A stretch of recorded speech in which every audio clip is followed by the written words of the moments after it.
Okay, ठीक है। कोई कोई बच्चे मुझे दिख गए जिन्होंने ऑन किया है, वो अभी ऑफ कर ले। वो ऑफ कर सकते हैं अभी। ठीक है, ठीक है। चलिए, तो हम क्या पढ़ रहे थे, कौन सा चैप्टर पढ़ रहे थे, और कौन से चैप्टर के एंड में हम आ चुके हैं? बताएंगे कौन सा चैप्टर पढ़ रहे थे हम? मैम बाह्य उर्वशी प्रक्रिया ये बाह्य चैप्टर प्रक्रिया भाग दो, पढ़ ये रहे थे। चैप्टर पढ़ रहे थे। बाह्य प्रक्रिया भाग 2। भाग 2। बाह्य बाह्य प्रक्रिया प्रक्रिया भाग 2 पढ़ रहे थे जी। उसमें हमने कौन से टॉपिक्स कवर किए, कौन से बाह्य प्रक्रियाओं के बारे में हमने जाना, कौन से माध्यम को जाना हमने?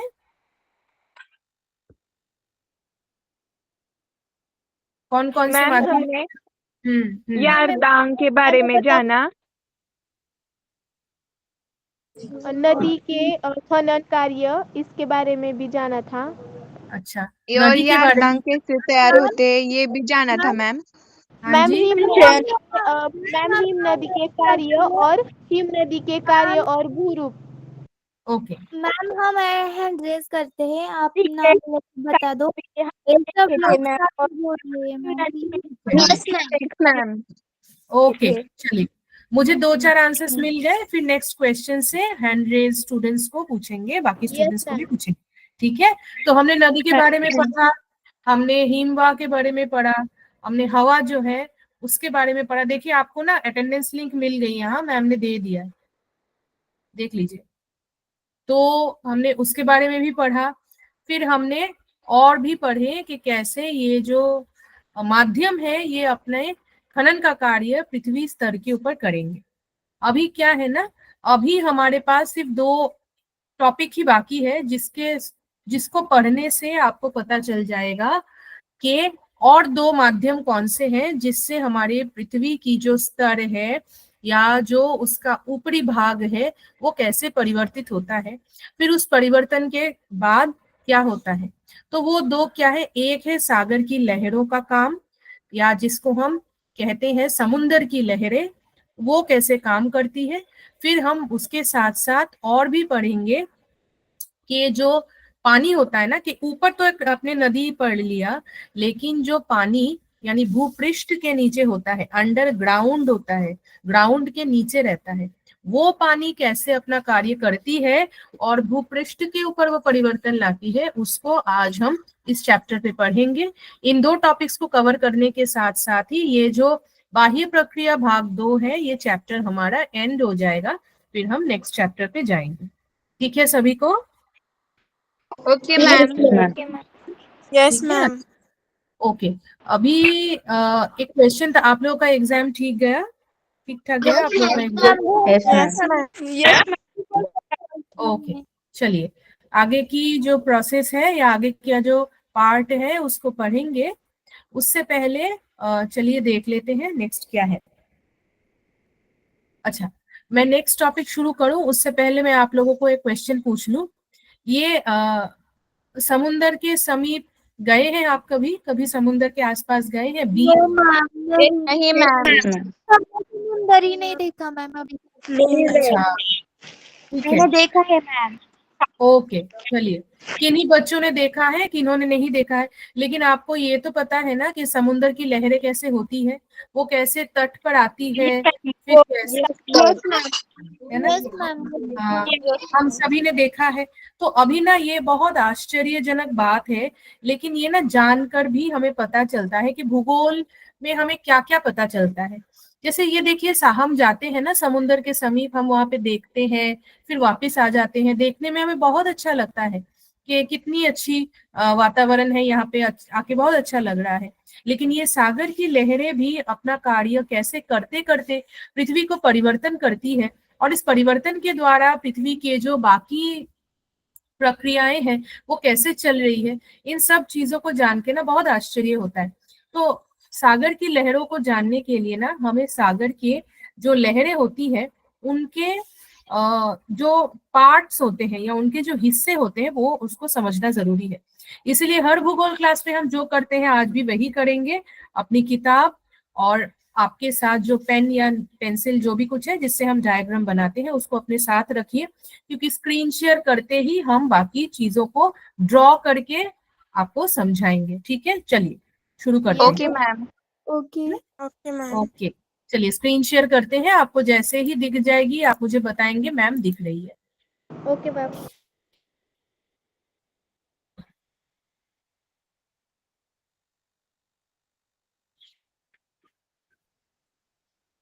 किया है मैंने स्क्रीन शेयर, थोड़े टाइम में आपको दिख जाएगी। ठीक है, यस मैम, दिख गया। दिख रही है मैम। सही ओके है मैम, दिख रही है। स्क्रीन दिख रही है। चलिए अभी शुरू करते हैं। ठीक है, ये है मेरा स्क्रीन, अभी आपको दिखने लगेगा।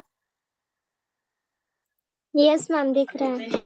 यस मैम, चलिए, दिख गया। अभी मैंने आप लोगों को क्या कहा, सागर की जो लहरें होती हैं उनके भी कुछ कुछ हिस्से होते हैं, उनको आपको समझना है, उनको आपको समझना पड़ेगा। एक मिनट है, एक मिनट,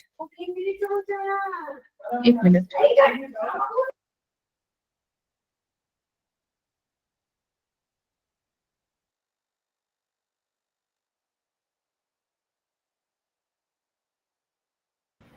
चलिए अभी बनाते हैं डायग्राम। देखिए ये जो सागर की लहरें होती है ना, ये ऐसे करके हमारा बीच रहता है, और बीच जो होता है ना क्या रहता है, उसपे रेत ही रेत रहते हैं।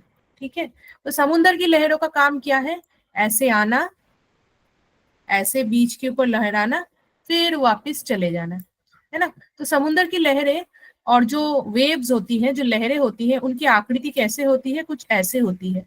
जब आप बचपन में ड्राइंग बनाते थे तो आप समुद्र के पानी या पानी के लहरों को कैसे बनाते थे, ऐसे एस एस शेप के बनाते थे ना, है ना। Yes yes ma'am. मैम। तो मैम देखिए ये ना हाँ, ये कैसे दिखती है, ये उल्टे यू आकृति की दिखती है, और इसको अगर सीधा करेंगे और फिर सीधे तरफ से देखेंगे तो ये सीधी यू दिखती है।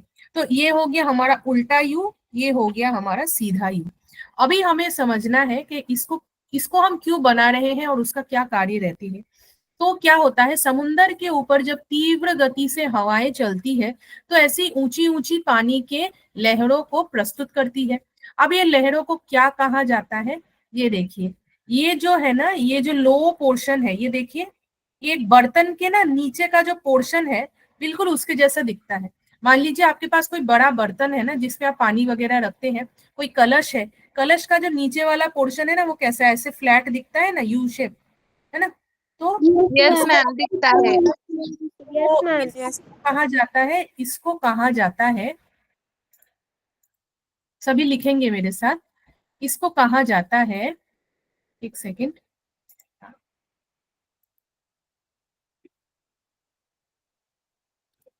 ट्रफ, TROUGH, ट्रफ कह सकते हैं आप, डिप भी कह सकते हैं, है ना। तो ये लो जो पोर्शन है इसको ट्रफ, ट्रफ माना क्या, ट्रफ मतलब एक छोटा सा बर्तन जिसका जो ये बेस रहता है ना, ये नीचे का पोर्शन है, ये ऐसे, हाँ जी, मैम इसे हिंदी में क्या कहते हैं? ट्रफ और डीप को मैं अभी देख के बताती हूँ। हाँ, इसको यूजुअली नीचे का हिस्सा कहते हैं। इसका हिंदी ट्रांसलेशन मैं आपको करके देती हूँ अभी। इसको ट्रफ कहते हैं या तो इसको डिप कहते हैं। ठीक है, अभी इसका जो ऊपर का पोर्शन है, ये ऊपर के पोर्शन को क्या कहते हैं ये भी जानना है। इसको कहा जाता है क्रेस्ट, क्रेस्ट कह सकते हैं, टॉप कह सकते हैं, टॉप माना ऊपर का पोर्शन, है ना। तो इसको आप कह सकते हैं क्रेस्ट, ये ऊपर के पोर्शन को कहा जाता है क्रेस्ट। क्यों, क्योंकि ये पहाड़ का जो ऊपर का पहाड़ की जो चूड़ा होती है ना, जो श्रिंक होता है, वो श्रिंक बिल्कुल ऐसे दिखता है, टॉप वाला। याद है मैंने आपको पढ़ाया था ग्लेशियर पढ़ाते वक्त यस मैम। कि कैसे, यस मैम। यस मैम, तो ये पढ़ाया था। तो ये क्रेस्ट, क्रेस्ट का मतलब क्या है, ये पर्वत की जो श्रृंग होती है ना, तो क्रेस्ट को आप श्रृंग भी कह सकते हैं, श्रृंग, पर्वत की जो श्रृंग होती है, ये लहर की भी उसको ही वैसे ही कह रहे हैं, क्रेस्ट का मतलब वही है। और अगर आप देखेंगे कि ये जो डिस्टेंस है ना, यानी ये इस एक श्रृंग से दूसरे श्रृंग की जो दूरी होती है, यानी कितनी ऊंची एक लहर है दूसरे लहर से। यहाँ पे जो डायग्राम मैंने बनाया है वहां पे ऑलमोस्ट यानी देख सकते हैं कि मोरलेस एक जो पर्वत, ये एक जो लहर की ऊपर का हिस्सा है और दूसरे लहर के ऊपर का, ये मोरलेस इसकी डिस्टेंस सेम होती है। लेकिन कभी कभी ऐसा भी हो सकता है कि जो एक लहर है और ये एक जो दूसरी लहर है, कभी एक लहर बहुत, एक सेकेंड, कभी एक लहर जो है ना वो कभी बहुत ज्यादा ऐसे ऊंची भी हो सकती है और कभी बहुत ऐसे नीची भी हो सकती है। यूजुअली लहर ऐसे ऐसे सेम सेम ही जाते हैं, लेकिन कोई थोड़ी ऊंची कोई थोड़ी नीची ऐसी भी होती है। तो ये जो लहरों के ऊपर का हिस्सा होता है, देखिए ये थोड़ा ऊपर है लेकिन ये थोड़ा नीचे है, ठीक है ना। इसको स्ट्रेट लाइन से समझाते हैं तो आपको समझ में आएगा। ब्लैक कलर ले लेते हैं। Yes ma'am. तो ये देखिए ये एक ऊपर का हिस्सा है ना, लेकिन ये हिस्सा ना झट से नीचे चला गया और फिर से ये नीचे हो गया, लेकिन ये जो हिस्सा है ये इतना ऊंचा है और ये हिस्सा, इधर का एक हिस्सा, ये एक ऐसा भी है। तो देखिए बिल्कुल ये ना आप लोग मैथमेटिक्स में जैसे डायग्राम बनाते हैं ना, एंगल बनाते हैं, तो ये कुछ ऐसे दिख रहा है, एक इधर एक इधर फिर एक इधर फिर एक इधर। तो ये जो डिस्टेंस होता है ना, ये जो दूरी होती है एक लहर के श्रृंग से दूसरे लहर के श्रृंग तक, यानी इसका जो टॉप वाला पोर्शन है, इसका जो ये टॉप वाला पोर्शन है, ये टॉप वाले पोर्शन से दूसरे लहर का जो ये ऊपरी हिस्सा, ये जो दूरी होती है दोनों लहरों के बीच में, इसको क्या कहा जाता है? इसको कहा जाता है वेव, यानी लहर के बीच की दूरी, वेव लेंथ। हाँ GTH। मैम ये हमने फिजिक्स में पढ़ा था। चलिए देखिए अभी आपने बहुत बहुत अच्छा समझाया।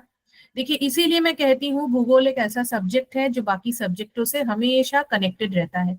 तो ये आपने जरूर तरंग, जो वो इलेक्ट्रिक तरंग होते हैं वहां पे, आई थिंक इन सब चीजों को आपने फिजिक्स में पढ़ा होगा, है ना? यस मैम, Yes, गुणनी पाठ में पढ़ा था। पढ़ा था। तो भूगोल भी एक ऐसा सब्जेक्ट है जो प्रॉपर साइंस तो नहीं है, लेकिन उसकी जो चीजें हैं या उसकी जो सब्जेक्ट में जो हम चीजें पढ़ते हैं वो सभी सब्जेक्ट से कनेक्टेड है। देखिए अभी आपने साइंस को यहाँ पे बहुत अच्छे से कनेक्ट किया। तो इसको कहा जाता है वेव लेंथ, या सागर की या लहरों के बीच के जो दूरी है उसको वेव लेंथ कहा जाता है। ये जो ट्रफ या डीप मैंने लिखा है, इसको आप नीचे का पोर्शन तो आप डिप्रेशन भी कह सकते हैं, ठीक है। तो बेसिकली ये डायग्राम को आप क्या कैसे लिखेंगे?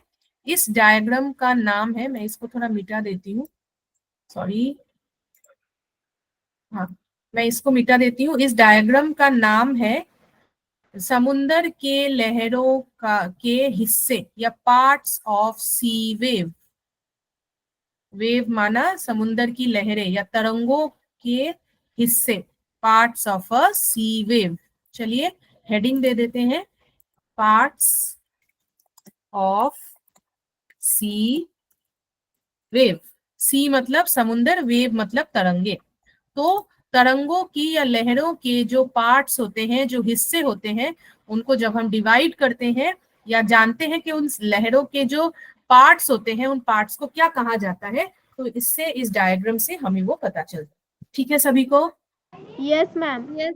yes, ma'am. ओके। कोई भी बच्चा, हाँ जी, कोई भी बच्चा है जिसको कोई प्रश्न है, क्योंकि अभी ये डायग्राम मिटा के हम नेक्स्ट पे जाएंगे, ठीक है?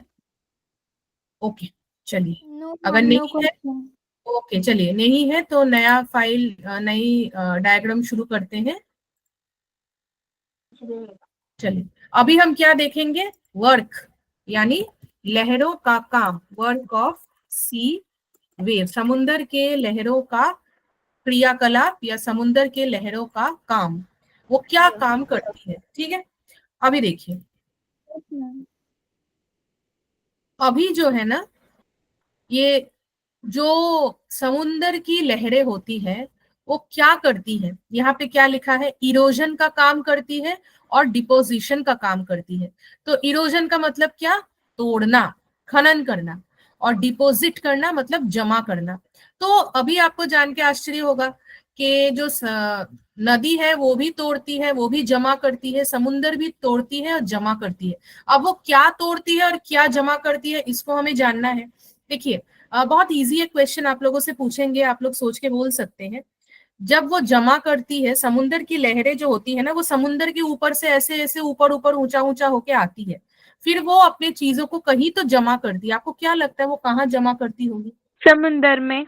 समुद्र के तट पर। समुद्र में जमा करती हूँ। समुद्र के किनारे करती हूँ। अच्छा अंदर नहीं, किनारे पर हाँ जी, मतलब अच्छा करती है। हाँ देखिए अच्छा, आपने सी बीच सुना है जहाँ पे रेत ही रेत होते हैं, सुना है ना यस आपने? मैम, सुना है। ये जो यस मैम। तो यहाँ पे जो लिखा है ना डिपोजिशन का काम, ये डिपोजिशन या जमा करने का काम ना, ये जो आप रेत ही रेत देखते हैं ना समुंदर के निकट, यानी हमें रेत से होकर के समुंदर के भीतर जाना पड़ता है, तो ये जमा करने का काम जो जो तरंगे जमा करती है उसको बीच या सी बीच कहा जाता है। ठीक है, तो क्या होता है, कैसे ये सी बीच बनती है अभी मैं आपको बताऊंगी। ठीक है, चलिए जानेंगे। तो इसके लिए ना, इसके लिए अभी आप देखेंगे, ये है आपकी टेक्स्ट बुक। ठीक है, अभी इस टेक्स्ट बुक में एक डायग्राम दिया गया है, इसको मैं आपको डिटेल में समझाऊंगी कि ये कैसे बनती है। पहले जो ये है सागरी कड़ा लिखा है, सागरी गुहा लिखा है, फिर तरंग घर्षित मंच लिखा है, फिर सागरी कमान लिखा है, और सागरी स्तंभ लिखा है, और ये दो स्तंभ यानी पिलर जैसे दिख रहे हैं। क्यों कैसे बनते हैं अब वो जानते हैं। चलिए सबसे पहले जानेंगे सागरी कड़ा क्या होती है। देखिए समुंदर जो होता है ना, समुंदर के बीच बीच में भी ना सिर्फ पानी है, ऑफ कोर्स पानी ही सबसे ज्यादा है, लेकिन समुंदर के बीच में भी ना बहुत बड़े बड़े बड़े बड़े पत्थर होते हैं ना, पत्थरों के टुकड़े मिलते हैं हमें। तो क्या होता है, अभी मैं आपको ड्राइंग करके बताती हूँ। हाँ, तो ना ऐसे मान लीजिए ऐसे समुंदर है, इसको मैंने ब्लू कलर लेना है, ऐसे समुंदर है ना, समुंदर ऐसे है, ऐसे समुंदर जा रहा है। लेकिन कभी कभी क्या होता है ना, समुंदर के बीच ना एक बड़ा सा ऐसा चट्टान काइंड ऑफ हमको मिलेगा। ठीक है, फिर उसके बाद फिर समुंदर ऐसे ऐसे ऐसे से जा रहा है, लेकिन ये क्यों बना कैसे बना ये कोई नहीं जानता। लेकिन जैसे ही समुंदर को ना अपने हिस्से में जाते जाते ना, बीच में से ऐसा एक चट्टान या कुछ पहाड़ का मतलब पर्वत के ऐसे पत्थर के ऐसे टुकड़े मिलेंगे। अब समुंदर क्या करेगा, समुंदर इसके बीच में से तो नहीं जा सकता ना, अब समुंदर को ना इसको तोड़ने का काम चालू करना पड़ता है। मतलब मैंने आप लोगों को समझाया था कि जैसे नदी जाती है ना और उसके बीच में ऐसे कुछ आ जाता है, तो वो क्या करती है, अगर उसमें बहुत शक्ति है तो वो तोड़ के निकल जाएगी, अगर शक्ति कम है तो वो सांप तो के वो आकृति के साइड जैसे टूट जाएगी। है यस मैम। है ना। तो हमने आपको समझाया था कि वो सांप की आकृति के जैसी जाएगी। लेकिन समुंदर के मैटर में या समुंदर के मामले में ये बहुत अलग है, क्योंकि समुंदर में पानी नदी से ज्यादा होता है, समुंदर की शक्ति ज्यादा होती है, समुंदर की लहरें और भी ऊंची ऊंची होती है। क्यों? क्योंकि पानी की मात्रा ज्यादा होती है। जहां पे पानी की मात्रा ज्यादा होगी वहां पे शक्ति और बढ़ जाती है। सोचिए ना, नदी में बाढ़ आती है लेकिन समुंदर में तो सुनामी आता है, पता है ना आप लोगों को? Yes ma'am. Yes ma'am. और सुनामी क्या है, इतनी ऊंची ऊंची लहरें, कितनी ऊंची, एक बिल्डिंग के जैसे ऊंची। तो वो लहरें आकर के, हमेशा तो नहीं होती है ना, वो समुंदर की नॉर्मल लहरें नहीं है, लेकिन समुंदर में जब भूकंप आता है तो उसको सुनामी कहते हैं। अब ये हो गया कि नॉर्मल है कि अभी भूकंप वगैरह कुछ नहीं आया है, लेकिन फिर भी समुंदर में इतना पानी है और पानी के बीच में अचानक से ये चट्टान आ गया, तो समुंदर क्या करेगी, इसको तोड़ने का काम चालू कर देगी, तोड़ेगी, सबसे पहले इसको तोड़ेगी। ये जो पोर्शन है ना, ये पोर्शन को ये ना कैसे बना देगी पता है, ऐसे, सिर्फ ऐसे बना देगी स्ट्रेट। जो मैं ये डार्क कलर बना रही हूँ ना ब्लैक का, इसको ऐसे बना देगी स्ट्रेट ऐसे। क्यों? क्योंकि ये जो लहरें है ना, ये लहरें बार बार बार बार आकर के ना ये जो चट्टान है इसको अटैक करेगी, ऐसे ऐसे ऐसे। क्यों? क्योंकि ये इसके बीच में आ रही है ना, तो इसका काम ही क्या है, आकर के इसको ऐसे धक्का मारना, फिर ऐसे इसको धक्का मारना, ऐसे ऐसे। तो मैं जब आप लोगों को वो प्रक्रिया पढ़ा रही थी कि पानी का काम होता है कि पानी क्या करता है, एक जगह पे बूंद बूंद बूंद बूंद गिर गिर कर उसके ऊपर छिद्र बना देता है ना, जो हमने वेदरिंग पढ़ा था, वेदरिंग का चैप्टर जैवीकरण पढ़ा था ना। हाँ, तो सोचिए अगर पानी का एक बूंद पत्थरों के ऊपर ऐसे छोटे छोटे होल बना सकता है, तो इतनी ऊंची ऊंची लहरें क्या एक चट्टान को नहीं तोड़ सकती? तोड़ सकती है, एक दिन में नहीं तोड़ेगी, बिल्कुल सालों के सालों में वो तोड़ देगी वो, और ना बहुत इजीली तोड़ देगी। क्यों? क्योंकि इसका काम है ना हिस्सों में तोड़ना। आपको अगर लगता है ना कि ये एक झटके में आके इसको तोड़ेगी, ये गलत बात है, ये हिस्सों में तोड़ेगी, और ऐसे ऐसे तोड़ेगी ना कि सबसे पहले ये जो ब्लैक वाला पोर्शन मैंने आपको दिखाया ये बना देगी। इस ब्लैक वाले पोर्शन को हम क्या नाम दे रहे हैं?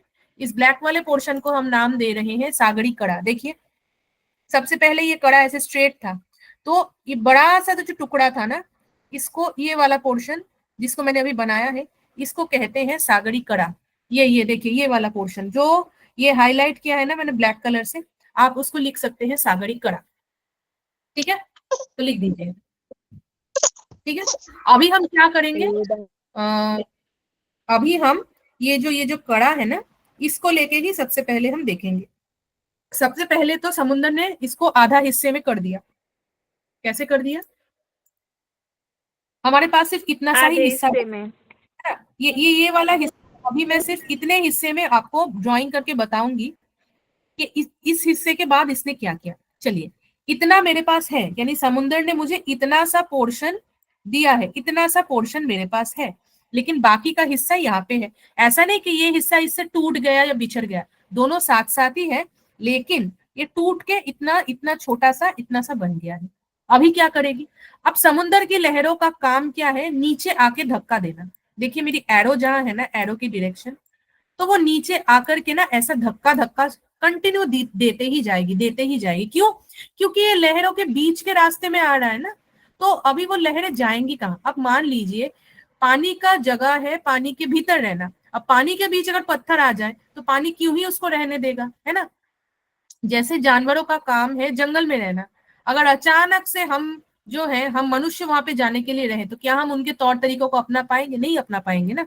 तो ये लहरें हैं, बिल्कुल। तो ये जो चट्टान है, ये चट्टान तो हिल नहीं सकती, ये एक जगह स्थिर है। अब ये लहरें जो है ये हिल रही है, ये क्यों ही अपने मार्ग में इस चट्टान को आने देगी?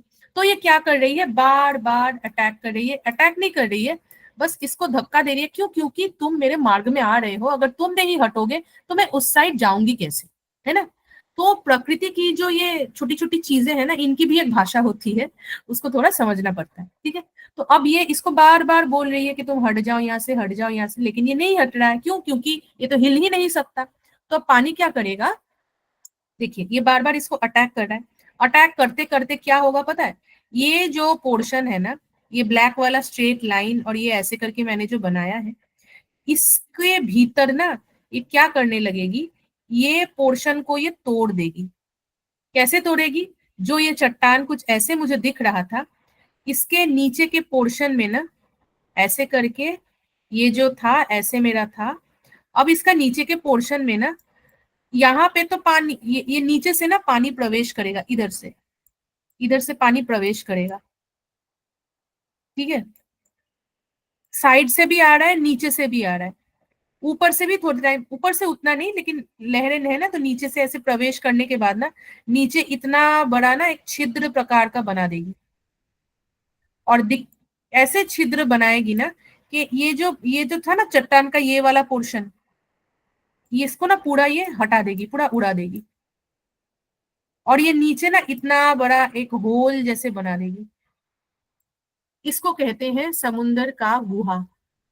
यानी जो मेरा इतना बड़ा चट्टान था, उस चट्टान को नीचे का पोर्शन हटा दिया, और हटा के क्या किया, सिर्फ ऊपर का इतना वाला ही रहा, और नीचे ना ऐसे गुहा काइंड ऑफ बन गया, जिसके बीच में से समुद्र की लहरें जाएंगी आएंगी।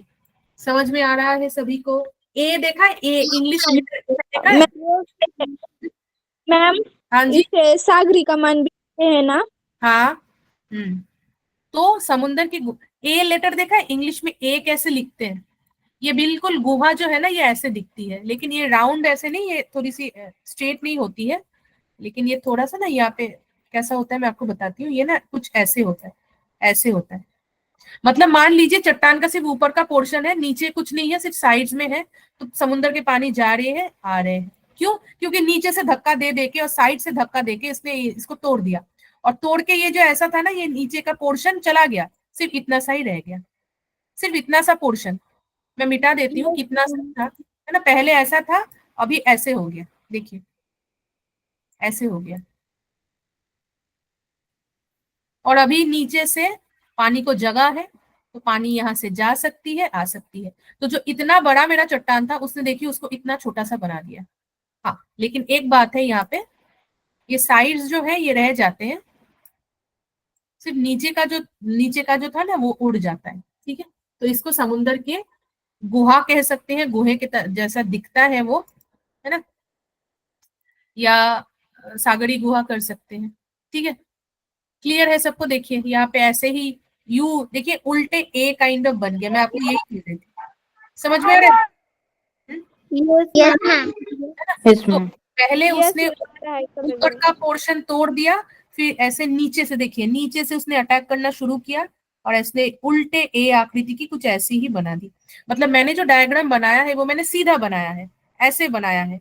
एक मिनट, Yes, मैम।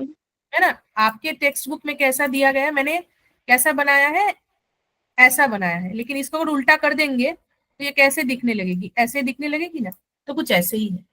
ठीक है, यस मैम।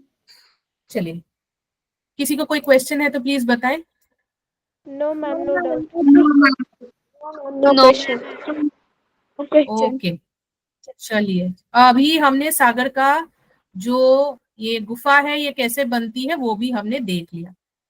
अभी हम देखेंगे इसके बाद क्या होता है। देखिए, इसके बाद आपको क्या दिखेगा स्क्रीन पे, कि ये दिख रहा है ना, ये चट्टान का एक ऐसा हिस्सा था, फिर ये ऐसे गुफा में बदल गया। इसके बाद क्या होता है उसको देखेंगे।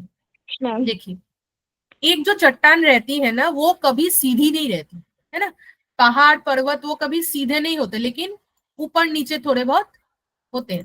ठीक है, एक सेकेंड है। हाँ, तो ये जो मैंने स्ट्रेट बनाया है ना, ये क्यों और किस लिए बनाया है अभी मैं आपको समझाऊंगी। कि एक देखिए, सबसे पहले तो ये मेरा ऐसा था, फिर ये ऐसा बन गया, फिर नीचे ऐसे गुफा काइंड ऑफ बन गया। ठीक है, अभी आप देखेंगे ये थोड़ा स्ट्रेट जा रहा है, कैसे जा रहा है, फिर उसके बाद तो ये इधर कैसे पिलर वगैरह ऐसे बन रहे हैं। ठीक है, ये अभी पिलर तक हम नहीं आए हैं, हम अभी इसको जानेंगे। ये देखिए बिल्कुल स्ट्रेट एक दिख रहा है, कैसे पता है, ये जो होती है ना, ये जो गुफा बन जाती है ना, ये ऐसे करके एक जो गुफा हमने बना ली, अब समुंदर की पानी तो ऐसे जा रही है फिर आ रही है, ऐसे नीचे नीचे नीचे वो बह रही है। तो बहते बहते बहते बहते वो क्या करती है, वो जो स्तर होता है ना चट्टान का, जो ये स्तर होता है, ये इसको ना एकदम सिंपल ना क्या बना देती है, बिल्कुल ऐसे स्ट्रेट बना देती है। कैसे बना देती है, जब समुंदर की पानी गुफा के बीच में जाती है और आती है, तो उसके लिए ना एक इजी रास्ता बन जाता है। जिस रास्ते के ऊपर ना अगर कभी इधर थोड़ा ऊपर नीचे भी रहता है ना चट्टान में, कभी ऐसे ऊपर नीचे, तो ये सब को तोड़ देगी। मान लीजिए ये चट्टान का जो टुकड़ा था मेरे पास, जैसे ये ऊपर बना, फिर ये ऐसे गुफा बना, तो ये ना कभी ऐसे ऊपर नीचे ऐसे रहती है, लेकिन ये गुफा बन गया तो समुंदर के रास्ते के लिए इजी बन गया इधर जाना और फिर आना। तो जाने आने के वक्त ना उसके बीच में अगर कोई थोड़ा उतार चढ़ाव भी उसको दिखेगा ना, ये पूरा मिटा देगी, पूरा इसको मिटा देगी। चट्टान के टुकड़े हैं हमेशा स्ट्रेट नहीं होते हैं, पत्थर कभी स्मूथ नहीं होते, वो थोड़े इधर उधर रहते ही है। तो समुंदर का काम क्या है, जो ऐसे थोड़ा ऊपर नीचे था ना उसको प्लेन मिटा के स्ट्रेट बना देना, सिंपल प्लेन एक समतल जैसे बना देना। अगर डायग्राम में दिखेगा ना, देखिए ये जो था ना, ये स्थान ना थोड़ा ऊपर नीचे ऐसे था, लेकिन सागर देखिए पानी जा रहा है फिर वापस आ रहा है, जा रहा है आ रहा है। तो जाने आने के लिए ना उसने अपने रास्ते को ना सिंपल स्ट्रेट और एकदम ना प्लेन स्मूथ बना लिया, ताकि क्या हो, समतल जैसे ये दिखने लगे और पानी को आने जाने में बहुत इजी बन जाए। समझ में आ रहा है सभी को? Yes ma'am. Yes, ma'am. Yes, ma'am. कोई डाउट है तो बताएं, किसी को डाउट नो है? Ma'am, no doubt. क्या हो रहा है ना, मैम। एक ही जो चट्टान था उसके ही टुकड़ों को हिस्से में बांटकर ये चीजें बन रही हैं। अभी सागरी कमान और सागरी स्तंभ आपको समझा देते हैं, बहुत इजी है। सागरी कमान और सागरी स्तंभ कहाँ बनेंगे? इधर बनेंगे, चट्टान के जो बाकी हिस्से थे वहां बनेंगे।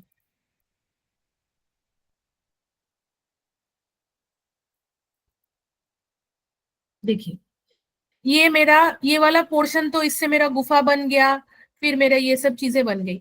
अभी मेरे पास क्या है? अभी मेरे पास इतना सा ही पोर्शन है, इतना सा पोर्शन मेरे पास है। अब इतने से पोर्शन में वही समुंदर का वही काम चालू हो जाएगा। क्या काम शुरू हो जाएगा? इतने से पोर्शन में वो क्या करेगी? वो फिर से अपना कार्य नीचे से शुरू करेगी, अटैक करना, यानी समुंदर के मैम पानी। और फिर हाँ, तो क्या करेगी ना, वो जो ये इसका जो सामने वाला पोर्शन है ना, ये वाला पोर्शन, इसको पूरा तोड़ देगी, पूरा तोड़ देगी। तो कितना हिस्सा मेरे पास रहेगा? मान लीजिए मेरे पास ये चट्टान का टुकड़ा है, समुंदर की लहरें साइड से अटैक कर रही हैं, नीचे से भी आ रही है, क्योंकि पानी पानी है चारों तरफ। तो ये जो मेरा चट्टान है, इसके ये वाले पोर्शन को ना पूरा ये उड़ा देगी, पूरा हटा देगी। तो क्या बचेगा मेरे पास? मेरे पास सिर्फ इतना सा ही पोर्शन बचेगा, ये वाला पोर्शन मेरे पास थोड़ा सा बचेगा। ऊपर हाँ, बचेगा ना। बस और धीरे धीरे कर करो प्लेन हो जाएगा। बिल्कुल बिल्कुल। तो इसको क्या कहा जा रहा है? इसको हम ये कह रहे हैं, बचेगा। देखिए ये सागरी कमान, मतलब ये जो मेरा था ना, इसके बीच में इसको अटैक कर करके देखिए सिर्फ इतना सा ही बचा है। इसमें से पानी जाएगी और आएगी, देखिए पानी ने ऑलरेडी प्रवेश भी कर लिया है, ठीक है। और आगे चल के ये क्या करेगी? ये बीच के हिस्से को भी तोड़ देगी, और ये जो स्तंभ दिख रहा है ना, ये सिर्फ 2 स्तंभ ही रह जाएंगे। देखिए इतना सा ही स्तंभ रह जाएगा।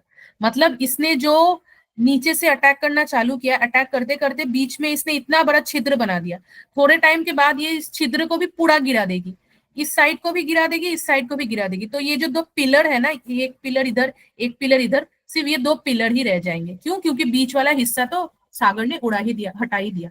समझ में आ रहा है सभी को? Yes ma'am. Yes, ma'am. समझ में आ रहा है। हाँ, तो बस देखिए, एक जो बड़े चट्टान के टुकड़ों को उसने कितने कितने चीजों में इसने कन्वर्ट कर दिया। कड़ा बना दिया, गुफा बना दिया, एक मंच बना दिया, फिर कमान भी बना दिए, स्तंभ भी बना दिए। एक ही पत्थर के टुकड़े को बार बार साइड से अटैक करके, नीचे से अटैक करके इसने पूरा पूरा पूरा सब कुछ चेंज करके ये भूरूप जो है, ये आकृति जो है, इसने सागर के बीच में ही बना दी। ठीक है, ओके। Yes ma'am. अभी आगे क्या होगा? अभी आगे यही होगा कि इतना ये तो हो गया हमारा सागर की लहरों का काम। अभी वो क्या करेगी? अभी उसने पूरा सब तोड़ फोड़ दिया, सब कुछ बना दिया, लेकिन क्या हो रहा है ना, बार बार वो चीजों को तोड़ रही है, और तोड़ के ना अभी वो जमा कहाँ करेगी? वो बार बार लहरों को, वो चीजों को अपने लहरों से किनारे पे लाती है। किनारे पे ला लाकर वो एक पत्थर को गिराती है, फिर दूसरे पत्थर को गिराती है, फिर तीसरे पत्थर को गिराती है। तो ये पत्थर एक दूसरे में ना धक्का खाते रहते हैं, समुद्र के मध्य में भी धक्का खाते रहते हैं, और जब ये समुद्र के लहरों से भी आते हैं तो भी धक्का खाते रहते हैं। धक्का खाते खाते खाते खाते ये टूट जाते हैं। मतलब मेरे पास ये समुद्र की लहरें हैं, मैं आपको ड्राइंग करके बताती हूँ। ये है ना लहरें, तो वो तोड़ने का फोड़ने का काम तो उसका चल ही रहा है, लेकिन बीच बीच में ना, इसके बीच में ये छोटे छोटे कंकड़ पत्थर जो है, ये समुद्र के लहरों के साथ ही क्या हो रहे हैं? ट्रांसफर हो रहे हैं। ये भी अपना यात्रा समुद्र के साथ ही कायम कर रहे। क्यों? क्योंकि आखिर ये एक लहर जब आती है, ये आकर के समुद्र के तट पर अपने सभी सामान को डिपॉजिट यानी जमा कर देती है। तो ये समुद्र के पानी के साथ साथ ही ना ये पत्थर कंकड़ सब जा रहे हैं, और जाते जाते एक दूसरे में धक्का भी खा रहे हैं। ये इससे खा रही है, ये इससे, ऐसे खाते खाते ना, मतलब पत्थरों को भी अब कंटिन्यू एक दूसरे से धक्का करेंगे तो वो अल्टीमेटली टूट ही जाएंगे ना, टूट के छोटे छोटे छोटे छोटे पत्थर कंकड़ बन जाएंगे। और ये क्या करेंगे? आकर के समुद्र का जो तट होता है वहां पे जमा कर देंगे। ये देखिए, ये एक लहर आया और उसने आकर के ऐसे ट्रांसफर कर दिया। इसलिए देखेंगे अगर आप समुद्र में जाते हैं ना, तो समुद्र में जाते ही जब आप रेत के ऊपर खड़े होंगे तो आप देखेंगे छोटे छोटे कंकड़ पत्थर बहुत सारी चीजें आती है और आके आपके पैरों को स्पर्श करती है। क्या है ये? वही छोटे छोटे चीजें हैं, पत्थर हैं जो एक दूसरे समुद्र लहरों में, समुद्र के बीच में ही एक दूसरे से धक्का खाते खाते छोटे छोटे बन गए, और जब इतने छोटे बन गए कि समुद्र की लहरें उसको इजीली अपने साथ क्रॉस करके तट पे या किनारे पे आकर के जमा कर देती है। और ये जो जमा करने की प्रक्रिया होती है, इसी से ही रेत बनता है, बालूका बनता है, या जिसको आप कहते हैं बीच, सी बीच बनता है। ठीक है, और जो ये सी बीच का बनना होता है इसी को कहते हैं समुंदर के जमा करने की प्रक्रिया। ठीक है सभी को? Yes ma'am. कोई डाउट किसी को है अभी तक? No ma'am, No. No doubt, No doubt. No doubt, no ma'am, no doubt. तो ये था समुंदर के कुछ हिस्से या समुंदर के कार्य करने की प्रक्रिया। अभी आप देखेंगे कि आपका एक टॉपिक जो है वो बाकी है, वो है भूजल, यानी जो पानी हमारे किसके नीचे रहता है, हमारे जो धरती है, धरती के बिल्कुल नीचे एक टेबल के जैसे रहता है, जिसको हम भूजल कहते हैं। और उसी भूजल को लेके हम क्या करते हैं, हम खेती बाड़ी करते हैं।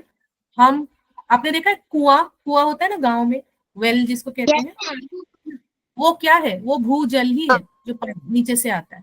ठीक है, अब ये भूजल क्या करता है, कैसे करता है, उसी को अभी हम जानेंगे। ठीक है, देखिए देखिए देखिए, ये देखिए, ये मेरा धरती है। ठीक है, इसके नीचे देखिए ये पानी है, कैसे ब्लू कलर का दिख रहा है, तो ये भूजल ही है जिसको अभी हम पढ़ने वाले हैं। ठीक है, अभी भूजल क्या करती है, कैसे करती है, उसके बारे में ही हमें जानना है। इस डायग्राम को प्रॉपरली देखेंगे, बहुत ज्यादा डेप्थ में नहीं जाना है।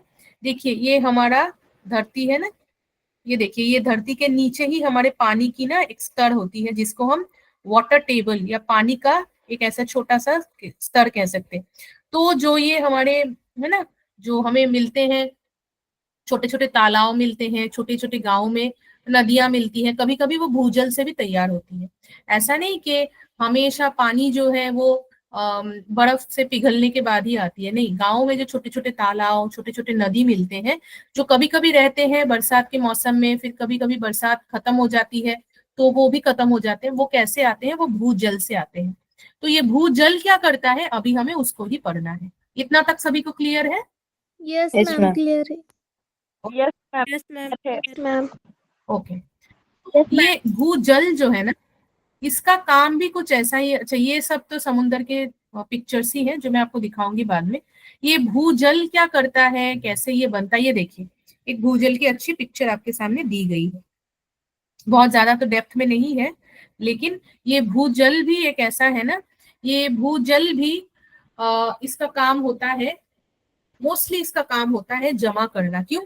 क्योंकि ये जो है ना, ये हमारे धरती के भीतर रहती है, और धरती के भीतर रहते हुए ये बहुत ज्यादा कुछ खनन कार्य तो कर नहीं पाती है, लेकिन ना ये जब धरती के ऊपर आ जाती है, यानी क्या होता है ना, ये हमारा अंडरग्राउंड है। मैं आपको ड्राइंग करके बताती हूँ, सभी मेरे साथ ड्राइंग बनाएंगे। ये मेरा धरती का पृष्ठ हो गया। अब इस धरती के पृष्ठ के नीचे मैंने आपको बताया कि यहाँ पे पानी का स्तर मिलता है। अब धरती के नीचे पानी कैसे आता है, कोई मुझे बता पाएगा? कैसे आता है पानी? मैम बारिश की वजह से। बारिश की वजह से भी आ सकता है, बहुत बढ़िया, इसको वाटर टेबल कहते हैं, यस मैम। या पानी का है ना, वाटर टेबल कह लीजिए इसको आपको। लेकिन ये कभी कभी ना, मोस्टली ये धरती के ऊपर आ जाता है ना। कैसे और क्यों आता है इसको हमें जानना है। ये जब पानी का स्तर ज्यादा हो जाता है तो ये पृथ्वी के ऊपर आ जाता है, और ऊपर आकर के इस पानी को हम कैसे यूज करते हैं, कुएं में यूज करते हैं, खेती बाड़ी में यूज करते हैं, कभी कभी छोटे छोटे तालाब बन जाते हैं तो तालाब के रूप में भी मैम, यूज करते हैं, है ना। क्या बोलिए? वो पानी अपने आप ऊपर आता है कि कोई ऊपर लाता है मैम उससे पानी को? एक्चुअली क्या होता है ना, आप कोई मिट्टी मिट्टी ले लीजिए, है ना, उस मिट्टी में बहुत ज्यादा, मान लीजिए आपके पास ना वो एक पौधा है ना, उस पौधे को कहते हैं हम टॉप में डालते हैं। किसकी माइक ऑन है, प्लीज ऑफ कर लीजिए, प्लीज ऑफ कर लीजिए माइक। ओके, तो मान लीजिए आपके पास ना एक मिट्टी है, उस मिट्टी में आप पानी डाले जा रहे डाले जा रहे, लेकिन जो मिट्टी है ना उसकी एक कैपेसिटी, उसकी एक क्षमता रहती है। जब वो पानी को ज्यादा पकड़ नहीं पाएगा, उसकी क्षमता समाप्त हो जाएगी, वो पानी क्या होता है, वो ओवरफ्लो हो जाता है, वो बाहर आ जाता है ना, जानते हैं ना, ऐसे होता है ना, यस मैम। है ना।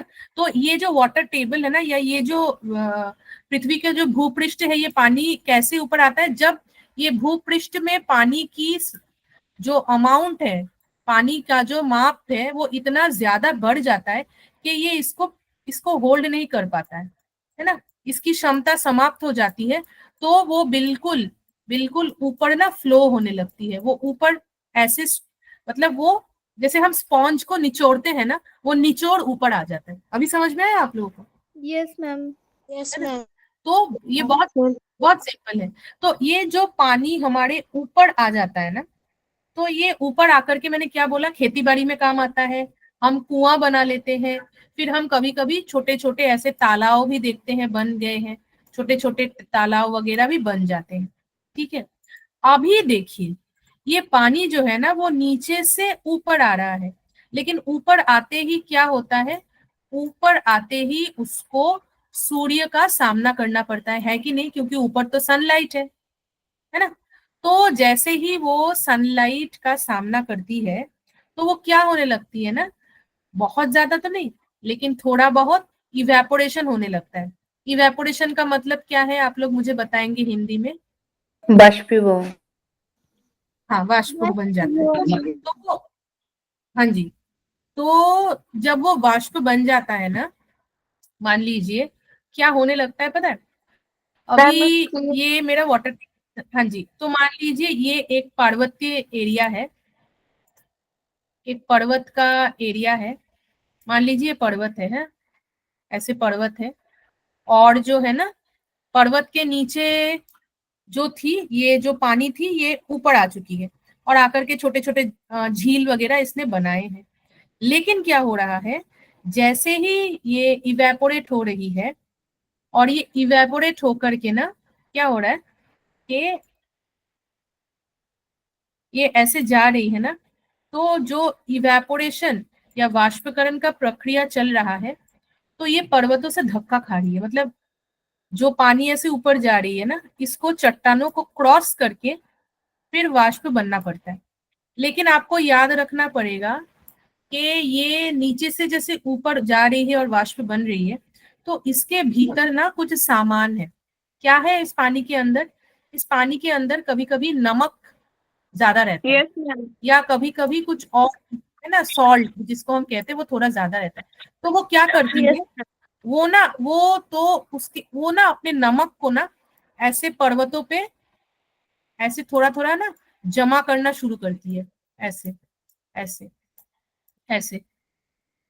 पानी तो चला जा रहा है, लेकिन वो नमक वगैरह ना पहाड़ के ये जो साइड्स हैं, ये ऐसे जमा होने शुरू करते हैं, और जमा होते होते ना एक टाइम बाद ना ये ऐसे एकदम एकदम स्ट्रेट स्ट्रेट ना लाइंस के जैसे पहाड़ों से ऐसे ऐसे ऐसे ना ऐसे होने लगते हैं, जैसे बिल्कुल पेड़ से जैसे कैसे आम वगैरह लटकते हैं, ये बिल्कुल ऐसे दिखने लगते हैं, ठीक है।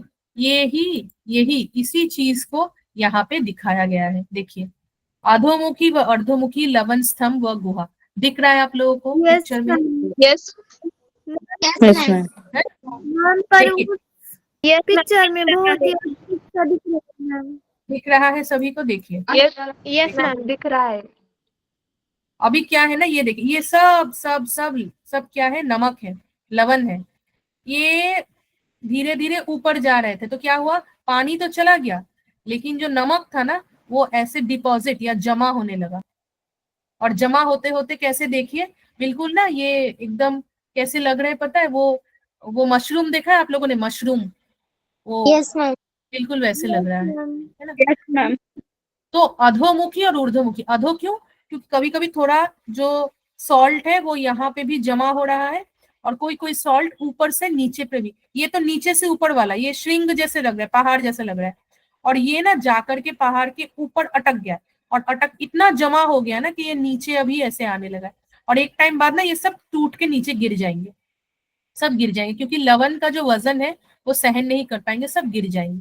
तो इसको कहा जाता है जो पानी है भूजल, उस भूजल के एक जमा होने की एक प्रक्रिया, या जमा होने की जो स्तर, या जमा होते ही जो हमारे भूमि के रूप बनते हैं, वो ये है। ठीक है इतना सभी को?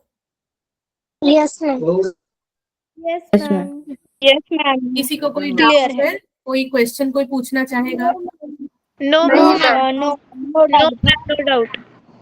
तो सभी ने डायग्राम बनाए हैं जैसे मैंने कहा था आप लोगों को, Yes, ma'am. Yes, ma'am. है ना? तो एक काम करेंगे आज यही तक रखेंगे। आपको एक क्वेश्चन दे देते हैं, एक क्वेश्चन दे देते हैं। आप ना एक काम करेंगे, वो है कि ये जो भूजल की प्रक्रिया हमने पढ़ी ना, इसको थोड़ा और विस्तार में पढ़ेंगे हाँ। और ये भूजल के जो ये भूमि के रूप है, ये कहाँ कहाँ हमें प्राप्त होते हैं, इसका भी थोड़ा रिसर्च करके आएंगे next class. Okay ma'am. Okay, ma'am. तो ना ओके मैम। हाँ जी, मैम मतलब आपने अभी बताया कि भूजल पे रिसर्च करके आएंगे, मतलब उसकी जो कार्य है वो पढ़ कर आए क्या हम? नहीं, आपके टेक्स्ट बुक में जो दिया गया, मैंने आपको जो समझाया वो तो आप पढ़ेंगे ही पढ़ेंगे।